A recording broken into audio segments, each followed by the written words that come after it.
Hallo ihr Lieben, schön, dass ihr bei meiner Food Lounge wieder mit dabei seid. Ja, ihr habt richtig gelesen, meine Weihnachtsbäckerei ist eröffnet und den Anfang in diesem Jahr machen meine Butterkringel. Die sind ganz einfach und mega lecker und dafür braucht ihr folgende Zutaten.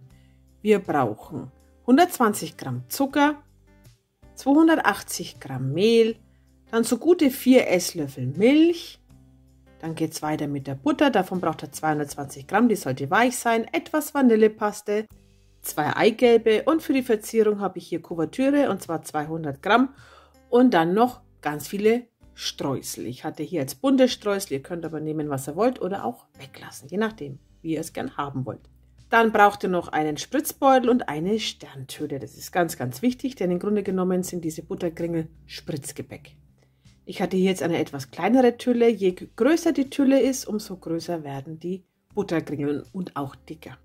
Dann legen wir mit dem Teig los. Die weiche Butter, die sollte unbedingt Zimmertemperatur haben, weil wir müssen es ja spritzen und es darf nicht hart sein. Die kommt in eine Schüssel, da kommt der Zucker dazu und das Ganze wird erstmal aufgeschlagen. Wenn beides miteinander verbunden ist, kommen die Eigelbe mit hinein und zwar einzeln.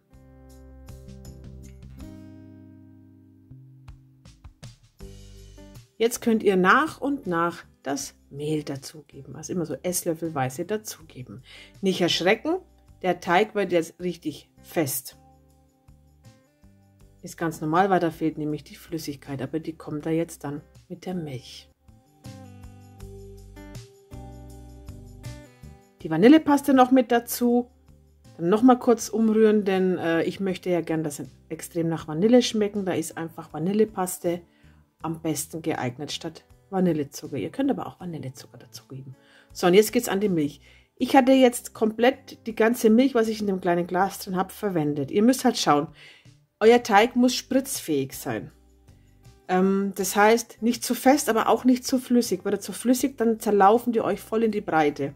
Das ist, ja, man muss da ein bisschen so Gefühl dafür kriegen, so den Mittelpunkt zu erwischen. Und es sollte halt einfach weich sein. Das merkt ihr aber dann, wenn ihr es in den Spritzbeutel gebt. Ich mache das immer so. Ich stülpe meinen Spritzbeutel über ein hohes Glas, denn ihr braucht beide Hände zum Füllen. Und somit müsst ihr den Beutel nicht halten. Dann einfach den Teig da hineingeben. Und da merkt ihr schon, ob der Teig passt. Also wenn ihr das Gefühl habt, boah, ihr müsst euch anstrengen, dann lieber nochmal zurück in die Schüssel und nochmal ein bisschen Milch dazu. Meiner hier war ja, nicht ganz perfekt, aber nah dran. Also ich musste da nichts nochmal nachschütten. Also es ließ sich spritzen, da könnt ihr den Test machen. Ja, und dann geht es ans Spritzen. Eigentlich ganz einfach. In der Mitte ansetzen und dann im Kreis herum einfach spritzen. Und dann am Ende, wenn es zum Ende hingeht, aufhören zum Drücken und einfach so ausgleiten lassen, sage ich jetzt mal. Ich zeige es euch hier nur mal. Und mit der Zeit ist auch der Teig immer weicher geworden. Klar, weil wenn man dann mit der Hand den Spritzbeutel fest, da geht die Wärme dann in den Spritzbeutel rein und dann wird alles etwas weicher.